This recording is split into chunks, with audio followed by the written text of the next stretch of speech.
কামিঘাট মাধ্যমিক বিদ্যালয় অনলাইন স্কুলের পক্ষ থেকে সবাইকে স্বাগত জানাচ্ছি। সুপ্রিয় শিক্ষার্থী, আশা করি তোমরা ভালো আছো। আমিও তোমাদের দোয়ায় ভালো আছি। আজকে তোমাদের নবম দশম শ্রেণীর কৃষি শিক্ষা বইয়ের অধ্যায় দ্বিতীয় প্রথম পরিচ্ছেদের ফসল বীজ উৎপাদনের ধাপ নিয়ে আলোচনা করব। আশা করি তোমরা মনোযোগ সহকারে আলোচনাটি শুনবে। তাহলে চলো আজকের ক্লাস শুরু করি।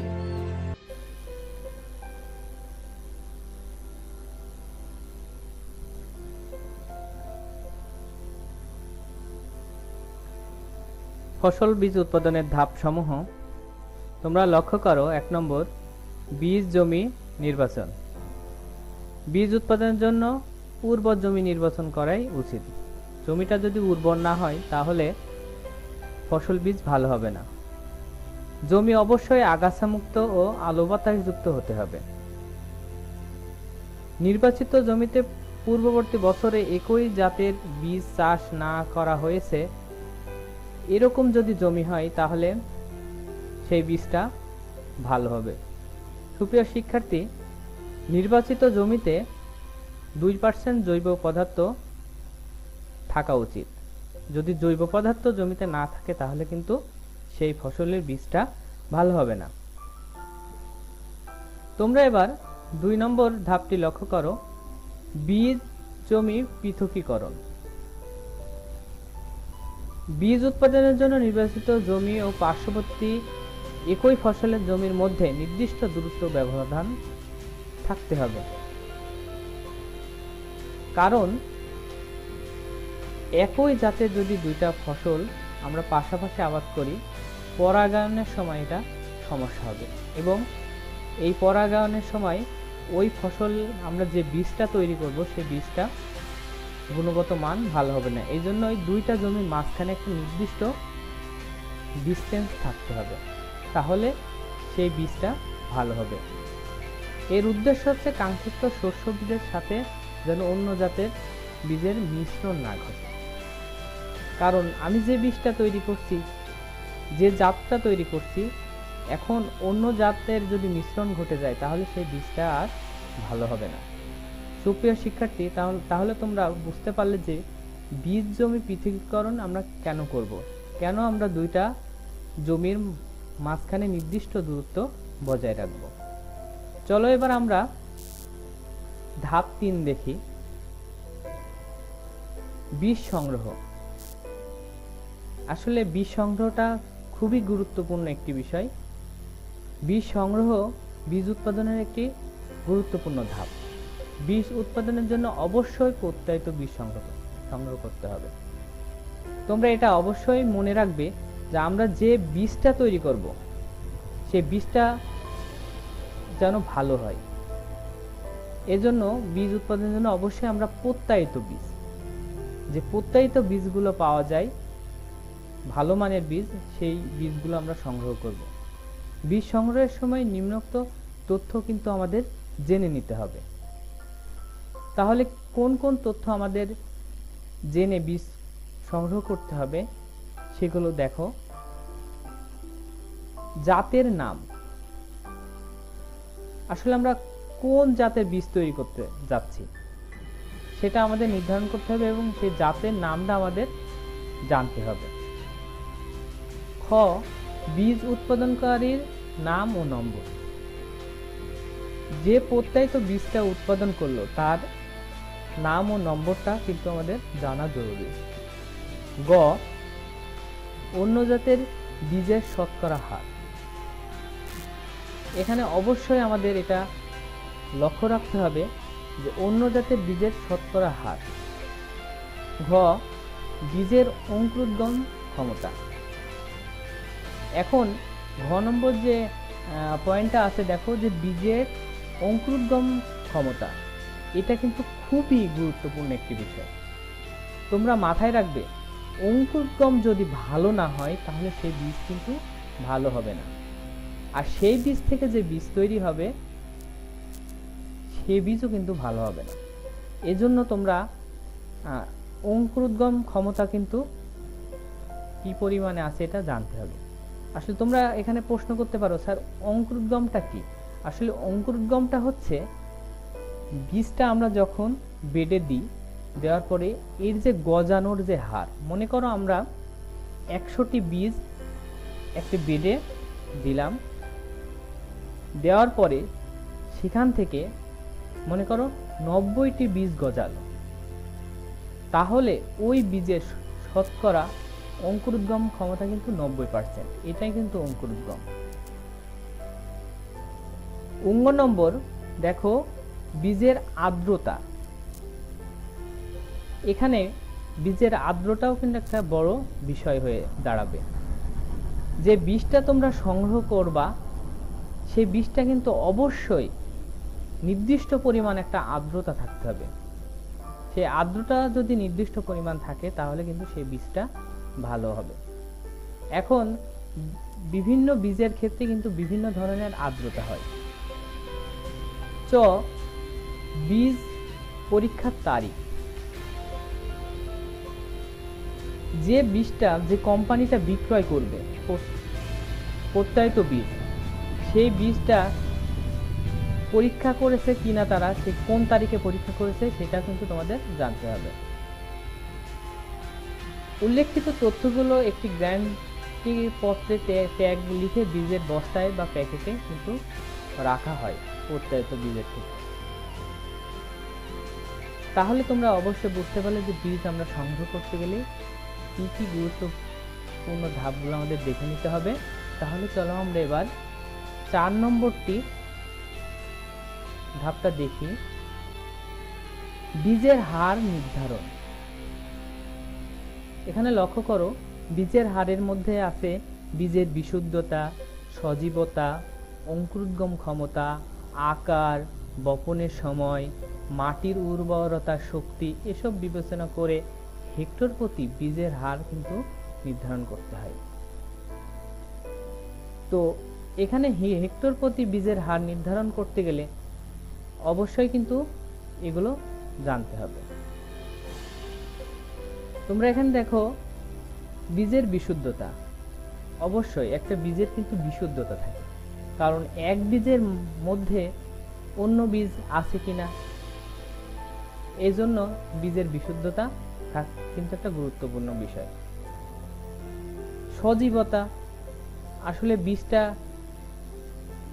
সজীবতা কেমন সেটাও কিন্তু গুরুত্বপূর্ণ বিষয়।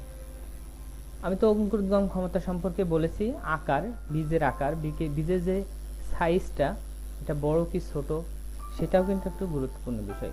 বপনের সময়, আমরা কোন সময়ে বীজ বপন করব, মাটির উর্বরতা শক্তি কিন্তু একটা বড় গুরুত্বপূর্ণ বিষয়। এসব বিবেচনা করে কিন্তু আমরা হেক্টর প্রতি বীজের হার কিন্তু আমরা নির্ধারণ করব। এরপরে তোমরা 5 নম্বরটি লক্ষ্য করো, নির্বাচিত জমি প্রস্তুতকরণ। এক এক জাতের বীজের জন্য জমির প্রস্তুত একক রকমের কিন্তু হয়ে থাকে। আমরা যদি ধান চাষ করি তাহলে আমাদের জমিটা কর্দমাক্ত করতে হবে, কিন্তু আমরা যদি অন্য জাত যেমন মসুর বলো বা ছোলা বলো, এই টাইপের যদি আমরা ফসল করতে চাই তাহলে এই জমিতে কর্দমাক্ত করলে হবে না, এটা কিন্তু জমিটা শুকনো থাকতে হবে। যেমন রোপা ধানের বীজ উৎপাদন করতে জমি ভালোভাবে কর্দমাক্ত করে চাষ করতে হয়। আবার গমের বেলায় জমি শুকনো অবস্থায় 4 থেকে 5 বার চাষ করে পরিপাটি করতে হবে। সার প্রয়োগের মাত্রাও এক এক বীজের জন্য কিন্তু এক এক রকম। এটা কিন্তু একটি গুরুত্বপূর্ণ বিষয়। সার প্রয়োগটাও তোমরা মাথায় রাখবে যে সার প্রয়োগের মাত্রা কিন্তু এক এক বীজের জন্য এক এক রকম। তাহলে তোমরা জানলে যে নির্বাচিত জমি কিভাবে আমরা প্রস্তুত করব। সুপ্রিয় শিক্ষার্থী, চলো এবার আমরা 6 নম্বর ধাপটি দেখি, বীজ বপন। তোমরা লক্ষ্য করো নির্বাচিত ফসলের বীজ উপযুক্ত সারিতে বপন করতে হবে। সারি করে যদি আমরা বীজ বপনটা করি তাহলে কিন্তু সেই বীজ থেকে আমরা যে বীজটা পাবো অবশ্যই ভালো মানের বীজ পাবো। বীজতলায় প্রতিটি বীজ সমান গভীরতায় বপন করা উচিত। আমরা যে বীজটা মাটিতে বপন করব, সে ধরো যে আমরা একটি ফসলের বীজ বপন করছি, অবশ্যই মাটির নির্দিষ্ট গভীরতায় কিন্তু বপন করতে হবে। মনে করো যে আমরা 1-1.5 ইঞ্চি বা 2 ইঞ্চি গভীরতায় আমরা বীজটা বপন করছি, প্রত্যেকটা বীজই কিন্তু একই গভীরতায় কিন্তু বপন করতে হবে, তাহলে বীজের অঙ্কুরোদ্গম হার ভালো হবে, সেই বীজ থেকে ভালো গাছ হবে। কোনো বীজ কত গভীরতায় বপন করতে হবে তা বীজের আকার, আর্দ্রতা ও মাটির উপর নির্ভর করে। এখন কোন বীজ কত গভীরতায় বপন করতে হবে তা কিন্তু বীজের আকার, মানে বীজের যে কোনো বীজ, মনে করে সরিষার বীজ কিন্তু খুবই ছোট, আবার আমরা যে ভুট্টার কথা বলি, ভুট্টার বীজ কিন্তু অনেক বড়। সেজন্য বীজের আকারের উপর কিন্তু কোন গভীরতায় বপন করবো এটা কিন্তু নির্ভর করে। বীজের আর্দ্রতা ও মাটির উপরেও কিন্তু এটা নির্ভর করে। তাহলে তোমরা জানলে যে ফসল বীজ উৎপাদনের বীজ বপন কিভাবে করতে হবে। 7 নম্বরটা দেখো, রোগিং বা বাছাইকরণ। বীজ বপনের সময় যতই বিশুদ্ধ বীজ ব্যবহার করা হোক না কেন, জমিতে কিছু কিছু অন্য জাতের উদ্ভিদ ও আগাছা দেখা যায়। এটা কিন্তু 100% সত্য কথা যে আমরা খুবই বিশুদ্ধ বীজ আমরা জমিতে বপন করলাম, জমিতে বপন করার পরেও কিন্তু তোমরা লক্ষ্য করবা যে সেই জমিতে কিন্তু অন্য উদ্ভিদ বা আগাছা দেখা যায় বা অন্য জাতের উদ্ভিদও দেখা যায়। তো এইগুলো কি করতে হবে? তুলে ফেলতে হবে। অনাকাঙ্ক্ষিত উদ্ভিদ কিন্তু সেই জমি থেকে আমাদের তুলে ফেলতে হবে। রোগিং কিন্তু কয়েকটি পর্যায়ে করা হয়। তার ভিতরে ফুল আসার আগে ওই ফসলের যে ফসলটা আমরা যে ফসলের বীজ করব, সেই ফসলের বীজ করার ফুল আসার আগে, ওই ফসলের ফুল আসার আগে আমরা রোগিং করব। ফুল আসার সময় করব, যখন ফসলের ফুলটা চলে আসবে তখন আমরা রোগিং করব। আর একটা ধাপ হচ্ছে পরিপক্ক পর্যায়ে। আমরা ফসলটা কেটে নেব, পরিপক্ক হয়ে গেছে কেটে নেব, তার আগেই কিন্তু আমরা আর একটা রোগিং করব।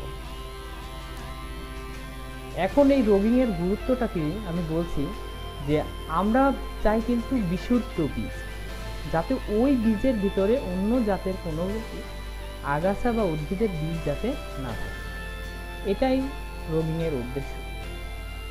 তাহলে আমরা 3টা ধাপে যদি আমরা রোগিং করে থাকি তাহলে সেই বীজের ভিতরে আর কোনো বীজ থাকবে না। সুপ্রিয় শিক্ষার্থী, তোমরা বুঝতে পারলে যে রোগিংটা কি এবং রোগিং করলে এর উপকারটা কি। আসলে আমরা এতক্ষণ যে কথাগুলোই বললাম তার ভিতর কিন্তু আরেকটা গুরুত্বপূর্ণ ধাপ হচ্ছে পরিচর্যা।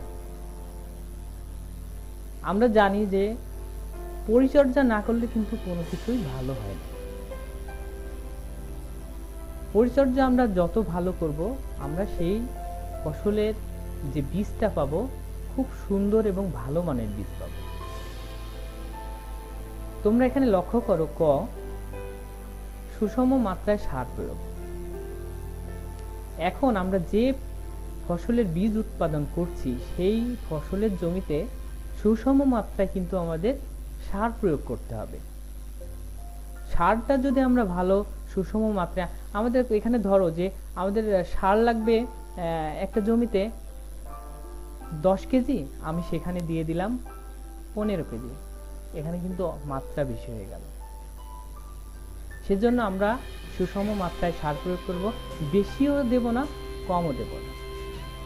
আমরা এটা কিন্তু ওই জমির উর্বরতা শক্তির উপর নির্ভর করে কিন্তু আমরা সুষম মাত্রায় সার প্রয়োগ করব। 6 নম্বর দেখো, জৈব সার প্রয়োগ।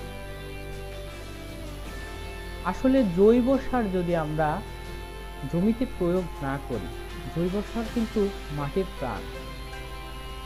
তো এই মাটির প্রাণ যদি আমরা মাটিকে না দিই, তাহলে সেই মাটি কিন্তু আমাদের ভালো ফসল দিবে না।